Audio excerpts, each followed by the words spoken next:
حضرت عمر رضی اللہ تعالیٰ عنہ نے اس شخص کے سوال کے جواب میں فرمایا، میں نے سنا ہے کہ نبی پاک صلی اللہ علیہ وسلم فرما رہے تھے، اللہ نے آدم علیہ السلام کو پیدا کیا، پھر اپنے دائیں ہاتھ کو ان کی پشت پر پھیرا اور اس سے نسل انسانی کو باہر نکالا اور ان کی طرف اشارہ کرتے ہوئے فرمایا، میں نے انہیں جنت کے لیے پیدا کیا ہے اور یہ جنت والوں کے کام کریں گے۔ پھر اپنے ہاتھ کو دوبارہ آدم علیہ السلام کی پشت پر پھیرا اور اس سے نسل انسانی کو باہر نکالا اور ان کی طرف اشارہ کر کے فرمایا، میں نے انہیں آگ کے لیے پیدا کیا ہے اور یہ آگ والوں کے اعمال کریں گے۔ اس پر ایک شخص نے نبی پاک صلی اللہ علیہ وسلم سے پوچھا، سوال کیا یعنی کہ اے اللہ کے رسول، تو پھر ہمارے اعمال کس حساب میں شمار ہوں گے؟ آپ صلی اللہ علیہ وسلم نے جواب میں فرمایا، اللہ تعالیٰ جب کسی بندے کو جنت کے لیے پیدا کرتا ہے تو اس سے جنت والوں کے کام کرواتا ہے، حتیٰ کہ جنت والے اعمال میں سے ہی کسی عمل پر اس کا موت سے سامنا ہوتا ہے، اس وجہ سے اللہ اسے جنت میں داخل کرتا ہے۔ اور جب اللہ تعالیٰ کسی بندے کو آگ کے لیے پیدا کرتا ہے تو اسے آگ والے اعمال پر لگا دیتا ہے، یہاں تک کہ وہ آگ والے کسی عمل پر مرتا ہے، اس کی وجہ سے اللہ تعالیٰ اس کے آگ میں داخل کرتا ہے۔ ہر شخص کے لیے اس کام میں آسانی پیدا کر دی جاتی ہے جس کے لیے وہ پیدا کیا گیا ہے، یعنی یہ حدیث ہے۔ لیکن یہ بات ہر وقت ذہن میں موجود رہنی چاہیے کہ اگر اللہ نے انسان کو اختیار دے رکھا ہے کہ وہ اپنی عقل اور فکر کی روشنی میں اللہ کے احکامات پر عمل پیرا ہو کر خود کو جنتی بنا لے، یا عقل کا درست استعمال نہ کرتے ہوئے شیطان کا پٹا جو ہے وہ گلے میں ڈال لے، یعنی شیطان کے راستے کے اوپر وہ چل پڑے اور جہنم میں جگہ بنا لے، یہ تو اللہ نے انسان کو اختیار دے رکھا ہے، اس کی مرضی کے جنت والے اعمال کر کے یا دوزخ والے اعمال کرے، یعنی اس کا اختیار ہے۔ ہر انسان میں دونوں طرف جانے کی طاقت اور صلاحیت موجود ہے۔ اللہ نے انسان کو مجبور نہیں بنایا، البتہ ہر انسان کو جو بھی رویہ وہ اختیار کرنا چاہتا ہے اختیار کرے۔ اللہ کو اس کا علم تھا اور اس کا علم برحق ہے، اس میں کوئی غلطی نہیں ہو سکتی، اس لیے اس نے اپنے علم کے مطابق تقدیر لکھ دی۔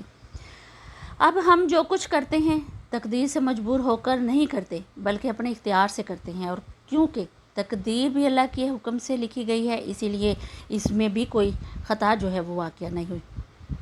جب اللہ تعالیٰ نے آدم علیہ السلام کو پیدا کر لیا اور اس میں اپنی روح پھونک دی تو فرشتوں کو اب حکم دیا کہ آدم کو سجدہ کریں۔ ابلیس ایک بہت نیک اور بزرگ جن تھا، اس نے کبھی اللہ کی نافرمانی نہیں کی تھی، اس بنا پر وہ بلند مرتبہ پا کر وہ فرشتوں میں شامل ہو چکا تھا۔ وہ فرشتوں میں سے نہیں تھا بلکہ اللہ تعالیٰ نے اس کی اطاعت اور فرمانبرداری کا اس کو یہ صلہ دیا تھا کہ اسے آسمان میں بسایا تھا۔ ایک لمحہ بھر کے لیے بھی اس نے کبھی بھی اللہ تعالیٰ کی نافرمانی نہیں کی تھی۔ اور پھر جب اللہ نے آدم علیہ السلام کو سجدہ کرنے کا حکم دیا اور اسے حکم کے مطابق فرشتے اور ابلیس تھے، صرف فرشتوں کے لیے یہ حکم نہیں تھا بلکہ ابلیس بھی اس حکم میں شامل تھا، کیونکہ اللہ تعالیٰ فرماتا ہے، اور یقیناً ہم نے تمہیں پیدا کیا، پھر ہم ہی نے تمہاری صورت بنائی، پھر ہم نے فرشتوں سے کہا آدم کو سجدہ کرو، تو سوائے ابلیس کے سب نے سجدہ کیا، وہ سجدہ کرنے والوں میں شامل نہ ہوا۔ مزید اللہ تعالیٰ نے فرمایا، تجھے یعنی اس سے پوچھا پھر کہ تجھے کس چیز نے سجدے سے روک دیا جبکہ میرا حکم تیرے لیے بھی تھا؟ پھر ابلیس نے اس کا جواب دیا کہ سجدہ نہ کرنے کی وجہ جو اس نے بتائی کہ وہ قرآن پاک میں ہی ہے، اس نے کہا کہ میں سجدہ کیوں کروں، میں اس سے بہتر ہوں، اس لیے کہ تو نے مجھے آگ سے پیدا کیا اور اسے مٹی سے۔ تو پھر اللہ تعالیٰ نے اس کے جواب میں کہا، اللہ نے حکم دیا کہ تو اس سے نیچے اتر جا، یعنی جنت سے نیچے اتر جا۔ غرض جب ابلیس نے نافرمانی کی، سرکشی کی اور تکبر کا مظاہرہ کیا تو اسی وقت اللہ تعالیٰ اور اس کے درمیان ایک مکالمہ ہوا۔ اللہ نے اس کی سرکشی دیکھتے ہوئے سزا دیتے ہوئے فرمایا، اس جنت سے اتر جا، تجھے کوئی حق حاصل نہیں ہے کہ تو اس جنت میں رہ کر تکبر کرے۔ پھر ابلیس نے جواب میں کہا کہ اچھا مجھے قیامت کے دن تک مہلت دے دیجئے، یعنی اتنی لمبی عمر دے دیجئے مجھے کہ میں قیامت تک زندہ رہوں، موت نہ آئے مجھے۔ اللہ نے فرمایا تجھے مہلت دے دی، لیکن ایک وقت مقرر تک۔ اور شیطان اس طرح پھر مطمئن ہو گیا کہ اسے مہلت مل گئی۔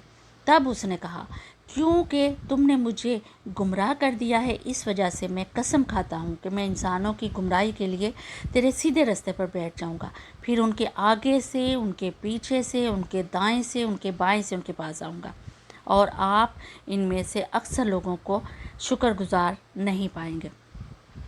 اللہ تعالیٰ نے ان شیطان کا رد کرتے ہوئے فرمایا، یہاں سے ذلیل و خوار ہو کر نکل جا، ان میں سے جو شخص بھی تیرا حکم مانے گا تیرے ساتھ ہوگا، اور میں اسے بھی تمہارے ساتھ جو ہے وہ جہنم میں ڈال دوں گا۔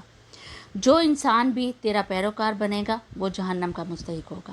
اس طرح پھر اللہ تعالیٰ قرآن پاک کی بہت سی آیات میں پہلی معصیت جو الہی کا ذکر جو ہے وہ کیا گیا، یعنی پہلی غلطی جو ہے اس نے وہ کی۔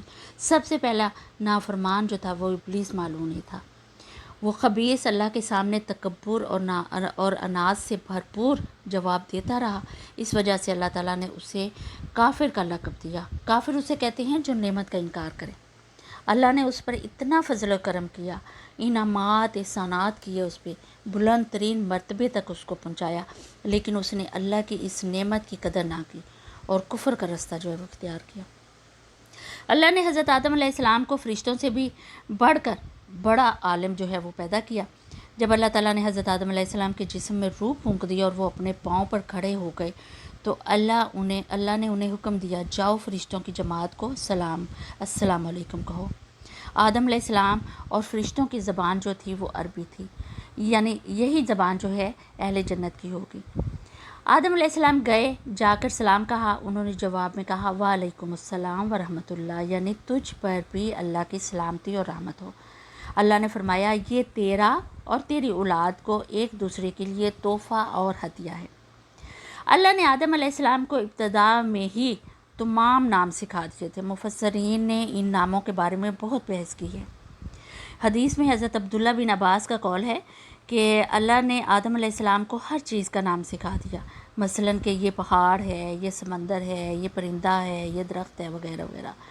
وہ آسمان اور زمین کی ہر چیز کا نام جانتے تھے۔ یہ علم ایسا تھا کہ انسان نے کسی طرح ہر چیز کا نام جو ہے وہ پہچان لیا۔ اللہ نے آدم علیہ السلام کو ہر چیز کا نام کہ آگ، لکڑی، لوہا، پھر ان کا استعمال بھی اسی طرح بتا دیا۔ پھر اللہ تعالیٰ نے آدم علیہ السلام کا زیادہ معزز ہونا، مکرم ہونا اور علم و معرفت والا ہونا بنا کر فرشتوں کو حکم دیا کہ آدم علیہ السلام کو سجدہ کریں۔ یہ سجدہ جو تھا وہ تعظیمی نہیں تھا، عبادت والا سجدہ نہیں تھا، تعظیمی تھا، عبادت والا سجدہ نہیں تھا۔ سجدہ تعظیمی پہلے وقتوں میں جائز تھا لیکن اب حرام ہے۔ اس لیے تو یعقوب علیہ السلام، ان کی بیوی اور ان کے 11 بیٹوں نے یوسف علیہ السلام کو سجدہ کیا۔ بہرحال فرشتوں نے آدم علیہ السلام کو سجدہ کیا۔ اس کے بعد اللہ تعالیٰ نے اماں حوا کو پیدا فرمایا۔ انہیں آدم علیہ السلام کی فوراً بعد پیدا نہیں فرمایا تھا، یعنی حضرت حوا جو تھی فوراً پیدا نہیں کی گئی تھی، بلکہ آدم علیہ السلام نے کافی عرصہ جنت میں تنہا بسر کیا۔ حدیث میں بھی ہے کہ وحشت محسوس کرتے تھے، تنہائی کو شدت سے محسوس کرنے لگے تھے۔ آخر کار ایک روز جب وہ سو رہے تھے تو اللہ تعالیٰ نے ان کے بائیں پسلی سے حضرت حوا علیہ السلام کو پیدا فرمایا اور آدم علیہ السلام کا ہم سفر بنا دیا۔ اللہ تعالیٰ فرماتے ہیں، اے لوگو، اپنے اس پروردگار سے ڈر جاؤ جس نے تم سب کو ایک ہی جان سے پیدا کیا اور اسی جان یعنی آدم علیہ السلام کے ان کی بیوی کو پیدا کیا۔ حضرت آدم علیہ السلام ہی کے وجود سے حضرت حوا علیہ السلام کا وجود بنایا گیا، وہ کوئی الگ مخلوق نہیں تھی۔ جب آدم علیہ السلام بیدار ہوئے تو انہوں نے اپنے قریب ایک عورت کو بیٹھے دیکھا، پوچھنے لگے تم کون ہو؟ حضرت حوا علیہ السلام نے کہا عورت۔ آدم علیہ السلام نے پھر پوچھا تجھے کس لیے پیدا کیا گیا؟ وہ بولی آپ کے لیے، تاکہ آپ مجھ سے سکون اور انس حاصل کریں۔ جب فرشتوں نے حضرت آدم علیہ السلام کو ایک عورت سے باتیں کرتے دیکھا تو کہنے لگے اب کیا ایک اور نئی مخلوق جو ہے وہ پیدا کر دی گئی ہے؟ آدم علیہ السلام نے ان مخلوقات کا نام تو بتا دیا جو وہ مشہور معروف تھیں، ان کے نام پوچھنا چاہیے، یعنی ان کا نام، باقی مخلوقات کے نام تو بتا دیے تھے کہ یہ پہاڑ ہے، یہ آسمان ہے، یہ زمین ہے، اس طرح کی ساری۔ تو اب لہٰذا یہ جو نئی مخلوق پیدا ہوئی ہے اب ان کا نام چل کے پوچھنا چاہیے۔ لہٰذا وہ آدم علیہ السلام کے پاس آئے، انہوں نے آدم علیہ السلام سے سوال کیا کہ یہ کون ہے؟ انہوں نے فوراً جواب دیا حوا۔ اس لیے اللہ تعالیٰ نے آپ کو ہر چیز کا نام جو ہے وہ سکھا دیا تھا۔ فرشتوں نے کہا ان کا نام ہوا کیوں رکھا گیا ہے؟ آدم علیہ السلام نے جواب دیا اس لیے کہ اسے ایک زندہ چیز سے پیدا کیا گیا ہے۔ حیات کی نسبت سے حضرت حوا علیہ السلام کا نام جو ہے وہ ہوا رکھا گیا۔ مسلم شریف کی بھی حدیث ہے کہ حضرت ابو ہریرہ رضی اللہ تعالیٰ عنہ سے روایت کرتے ہیں کہ نبی پاک صلی اللہ علیہ وسلم نے فرمایا جو شخص اللہ اور آخرت کے دن پر ایمان رکھتا ہے جب وہ کسی معاملے کے لیے حاضر ہو تو وہ بھلائی والی بات کرے یا خاموش رہے اور عورتوں کے بارے میں بھلائی والی نصیحت حاصل کر لو، یعنی ان کے ساتھ اچھا سلوک کرو، کیونکہ عورت پسلی سے پیدا کی گئی ہے اور پسلی میں زیادہ ٹیڑھا حصہ جو ہے اوپر کا حصہ ہوتا ہے۔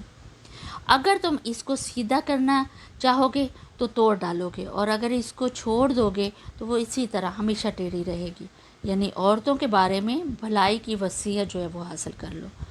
حدیث میں حضرت ابراہیم علیہ السلام کی زوجہ یعنی ان کی بیوی جو تھی حضرت سارہ علیہ السلام کا قصہ موجود ہے۔ وہ حوا علیہ السلام کے بعد کائنات کی سب سے زیادہ خوبصورت عورت تھی۔ تو حدیث میں یہ بھی اشارہ ملتا ہے کہ حوا علیہ السلام ابتدائی انسانیت سے لے کے یعنی جب سے انسانیت کی ابتدا ہوا تب سے لے کر قیامت تک پیدا ہونے والی تمام عورتوں میں سب سے زیادہ خوبصورت تھی۔ اب ابلیس لگا اپنے وسوسے سے شروع کرنے۔ حضرت آدم علیہ السلام اور حوا علیہ السلام دونوں اللہ کے حکم سے جنت میں تھے۔ شیطان نے انہیں پھسلانے کی کوشش شروع کر دی۔ اللہ تعالیٰ فرماتے ہیں اور ہم نے کہہ دیا اے آدم علیہ السلام تم اور تمہاری بیوی جنت میں رہو اور جہاں سے چاہو بافراغت کھاؤ۔ جنت بھی کیسی تھی؟ اللہ تعالیٰ خود ہی اس کے بارے میں فرماتے ہیں کہ وہ جنت جس کی چوڑائی ہی آسمان اور زمین کے برابر ہے، تو اس جنت میں جو چاہو وہ کھاؤ، کچھ بھی منع نہیں سوائے ایک درخت کے، یعنی اگر اس درخت کے پاس جاؤ گے تو ظالموں میں سے ہو جاؤ گے۔ اللہ پاک نے فرمایا اور جب ہم نے فرشتوں سے کہا کہ آدم علیہ السلام کو سجدہ کرو تو سب نے سوائے ابلیس کے سب نے سجدہ کیا۔ ابلیس نے انکار کیا تو ہم نے کہا اے آدم علیہ السلام یہ تیرا اور تیری بیوی کا دشمن ہے، خیال رکھنا ایسا نہ ہو کہ یہ تم دونوں کو جنت سے نکلوا دے اور تم مصیبت میں پڑ جاؤ۔ یہاں تو تجھے آرام بھی ہے، نہ تو بھوکا رہتا ہے نہ ننگا رہتا ہے، نہ تجھے یہاں پیاس سے ہی کوئی واسطہ پڑتا ہے، نہ دھوپ سے تکلیف اٹھانی پڑتی ہے۔ گویا اللہ نے حضرت آدم علیہ السلام کو وسوسے سے پہلے ہی ان کو خبردار کر دیا تھا۔ اللہ تعالیٰ فرماتے ہیں پھر شیطان نے ان دونوں کے دلوں میں وسوسہ ڈالا، یعنی شیطان نے ان دونوں کو یہ لالچ دیا کہ اس درخت کو کھانے سے ہمیشہ ہمیشہ کے لیے زندگی ملتی ہے اور کبھی نہ ختم ہونے والی بادشاہت حاصل ہوتی ہے۔ اور اس وسوسے کا مقصد یہ تھا کہ جس طرح اللہ تعالیٰ نے فرمایا ہے کہ تاکہ ان کا پردہ بدن جو ہے یعنی بدن کے جو ان کے جسم پہ پردہ ہے جو ایک دوسرے سے پوشیدہ ہے ان کو بے پردہ کرے۔ ان کی شرم گاہوں کو کھولنے کے لیے اس نے ایسا کیا۔ وہ دونوں تو کپڑوں میں تھے، سطر ڈھانک رکھا تھا۔ جب ان دونوں نے اس درخت کے پھل کو کھایا تو لباس نیچے گر گیا، دونوں برہنہ ہو گئے، اور یہی شیطان چاہتا تھا کہ انہیں برہنہ کر دے، اللہ کی نافرمانی پر اکسائے۔ اور شیطان ان دونوں کے سامنے اللہ کی قسمیں کھانے لگا کہ میں تم دونوں کا خیر خواہ ہوں، سچا خیر خواہ۔ اس وقت سے پھر یہ جھوٹی قسموں کی جو ہے وہ ابتدا ہوئی۔ اس نے ان دونوں کو فریب دے کر بہکایا، جیسا کہ قرآن پاک میں بھی اللہ تعالیٰ نے فرمایا ہے کہ دھوکے سے ان دونوں کو پھسلایا، حالانکہ انہیں کسی چیز کی کمی نہیں تھی۔ بھلا وہاں کیا محتاجی ہو سکتی تھی؟ جنت میں پرسکون طریقے سے وہ زندگی بسر کر رہے تھے۔ جنت سے بڑھ کر کیا کوئی اور جگہ ہے؟ لیکن جب برہنہ ہو گئے تو درختوں کے پتوں سے جسم ڈھانپنے لگے۔ حدیث میں آتا ہے کہ حضرت آدم علیہ السلام بھاگنے لگے تو اللہ تعالیٰ نے پکار کر کہا انہیں آدم مجھ سے بھاگتے ہو؟ آدم علیہ السلام بولے اے اللہ میں شرم کی بنا پر بھاگ رہا ہوں، اور اس وجہ سے کہ تیرے سامنے برہنہ کیسے رہوں، اور پھر یہ کہ تیری نافرمانی بھی کر چکا ہوں۔ یہاں اب ایک سوال پیدا ہوتا ہے کہ دونوں میں سے پہلے کھانے والا کون تھا، یعنی وہ پھل کس نے کھایا تھا؟ اس بارے میں متفق قول ہیں کہ وہ حضرت حوا علیہ السلام تھی۔ انہی نے آدم علیہ السلام کو لالچ دلاتے ہوئے اس غلطی پر آمادہ کیا تھا۔ جیسا کہ بخاری شریف کی حدیث میں بھی نبی پاک صلی اللہ علیہ وسلم نے فرمایا کہ اگر حوا نہ ہوتی تو کوئی عورت اپنے خاوند سے خیانت نہ کرتی۔ حوا علیہ السلام نے انہیں غلطی میں مبتلا کیا تھا۔ اگر حوا علیہ السلام نہ ہوتی تو حضرت آدم علیہ السلام بھی غلطی میں مبتلا نہ ہوتے۔ اللہ نے حضرت آدم علیہ السلام کو پکارا، کیا میں نے تم دونوں کو اس درخت سے نہیں روکا تھا؟ اور کیا یہ نہیں کہا تھا کہ شیطان تمہارا کھلا دشمن ہے؟ اب توجہ طلب بات یہ ہے کہ اس موقع پر دونوں نے کیا طرز عمل اختیار کیا۔ یعنی یہ سوچنے کی بات ہے کہ دونوں نے کیا کیا، دونوں اپنی غلطی پر ہی باضد رہے یا تکبر کرنے لگے، جس طرح کہ ابلیس نے سجدہ کرنے سے انکار کر کے تکبر کیا تھا، گھمنڈ کیا تھا، یا ان دونوں نے توبہ کر لی؟ جی ہاں، بالکل دونوں نے توبہ کر لی، جیسا کہ قرآن پاک میں بھی آتا ہے کہ دونوں نے کہا، اے ہمارے رب، ہم نے اپنے اوپر ظلم کیا، اور اگر تو نے ہمیں معاف نہ کیا، ہم پر رحم نہ کیا، تو یقیناً ہم ظالموں میں سے ہو جائیں گے۔ یہاں پر اب ایک سوال بھی پیدا ہوتا ہے کہ جب ابلیس نے حضرت آدم علیہ السلام کو سجدہ نہیں کیا تھا، قرآن پاک میں اس کے بارے میں یہ الفاظ آئے ہیں کہ پھر شیطان نے ان کے دلوں میں وسوسہ ڈالا۔ یہ وسوسہ اس نے کیسے ڈالا جبکہ جنت سے نکالا جا چکا تھا؟ مفسرین نے اس کے جواب میں لکھا ہے کہ اس نے جنت سے باہر رہ کر یہ وسوسہ ڈالا۔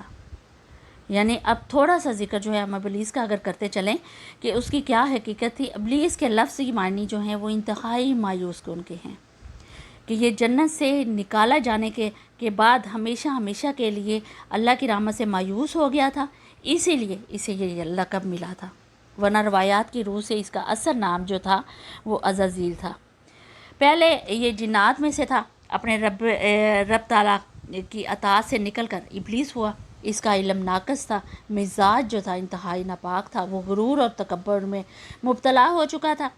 یہاں یہ بات بھی ہمیں ذہن نشین کر لینی چاہیے کہ انبیاء علیہ السلام خطا اور گناہ سے پاک ہوتے ہیں، ان پر اللہ تعالیٰ کی مستقل حفاظت اور نگرانی قائم رہتی ہے۔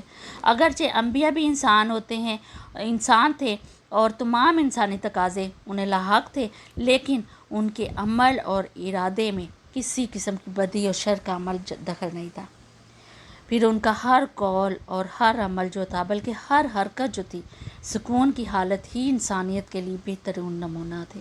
یعنی وہ انسانیت کے لیے بہترین نمونہ تھے۔ البتہ ایک بشر ہونے کی وجہ سے بھول ضرور ان سے ہوئی، بھول کا امکان ہوتا تھا، تاکہ بھول ہو جانے کی صورت میں انہیں فوراً ہی خبردار کر دیا جاتا تھا اور پھر وہ اپنے اللہ کی طرف پلٹ آتے تھے۔ حضرت آدم علیہ السلام کے واقعے پر غور کرنے سے واضح ہو جاتا ہے کہ حضرت آدم علیہ السلام کی یہ لغزش گناہ نہیں تھی، بلکہ محض بھول کی وجہ سے انہوں نے جو تھا وہ پھل کھا لیا تھا۔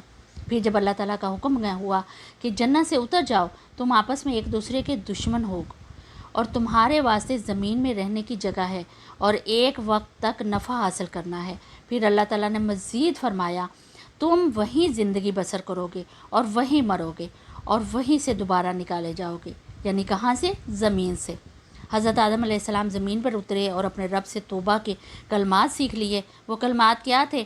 ربنا ظلمنا انفسنا وان لم تغفر لنا وترحمنا لنکونن من الخاسرین۔